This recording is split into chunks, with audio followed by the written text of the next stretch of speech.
সঁচাই এইবাৰ এইচএছ পাছ কৰা ছোৱালীসকলক 60% স্কুটি দিব নেকি? কিয়নো বহুত ইউটিউবাৰে ভিডিঅ'ত জনাই আছে যে এইবাৰ এইচএছ পাছ কৰা ছোৱালীসকলক 60% স্কুটি দিব বুলি। আচলতে এইবাৰ এইচএছ পাছ কৰা ল'ৰা আৰু ছোৱালীসকলক কিমান শতাংশত দিব স্কুটি, এই সন্দৰ্ভত মুখ্যমন্ত্ৰী হিমন্ত বিশ্ব শৰ্মাই কি কৈছে? যিহেতু বহুত ইউটিউবাৰসকলে কৈ আছে যে এইবাৰ এইচএছ পাছ কৰা ছোৱালীসকলক 60% স্কুটি দিব বুলি, একচুৱেলি এই কথাটো সঁচা নে মিছা তোমালোকক জনাই দিম আৰু স্কুটি সন্দৰ্ভত সকলো তথ্য আজিৰ ভিডিঅ'টোৰ জৰিয়তে তোমালোকক জনাই দিম। গতিকে ভিডিঅ'টো স্কিপ নকৰাকৈ শেষলৈকে চাবা। যদি চেনেলটোত প্ৰথমবাৰ আহিছা তেন্তে চেনেলটো ছাবস্ক্ৰাইব কৰি দিয়া আৰু ভিডিঅ'টোত এটা লাইক কৰি দিয়া যাতে এনেকুৱা ধৰণৰ স্কুটি সন্দৰ্ভত আৰু বেলেগ বেলেগ ইনফৰমেশ্যন ভিডিঅ' পাই থাকা। এইবাৰ এইচএছ পাছ কৰা ছোৱালীসকলক যে 60% স্কুটি দিব, এই সন্দৰ্ভত মুখ্যমন্ত্ৰী হিমন্ত বিশ্ব শৰ্মাই এতিয়ালৈকে কোনো কথা কোৱা নাই। 2024ৰ স্কুটি সন্দৰ্ভত মুখ্যমন্ত্ৰী হিমন্ত বিশ্ব শৰ্মাই বহুদিন আগতে এটা মন্তব্য কৰিছিল। মন্তব্যটো কি তোমালোকক পিছত জনাই আছো। ইউটিউবাৰসকলে কৈ আছে যে এইবাৰ ছোৱালীসকলক 60%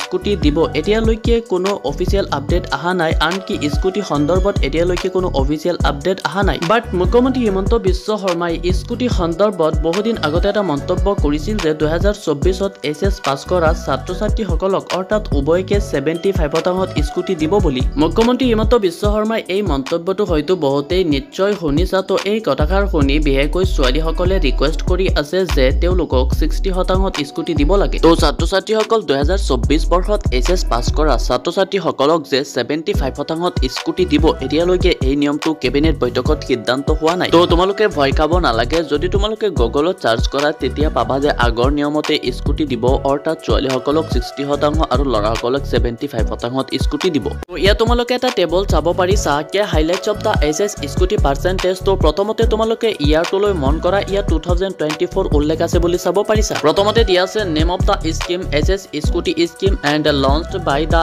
state government of Assam. And ইয়াৰ তলত তোমালোকে চাব পাৰিছা ইয়াৰ 2024 এণ্ড ইয়াৰ তলত চাব পাৰিছা beneficiaries students of Assam with 60 to 75% in HS exam. সেহত এপ্লিকেশ্যন মোড চাব পাৰিছা কেনেকৈ এপ্লাই কৰিবা, বথ অনলাইন এণ্ড অফলাইন আৰু অনলাইন দুয়োটাই হয়। তো ইয়াত তোমালোকে এটা বস্তু নিশ্চয় চাইছা যে 60 to 75% বুলি উল্লেখ আছে। তো ছোৱালীসকলৰ বাবে 60% আৰু ল'ৰাসকলৰ বাবে 75% বুলি উল্লেখ আছে।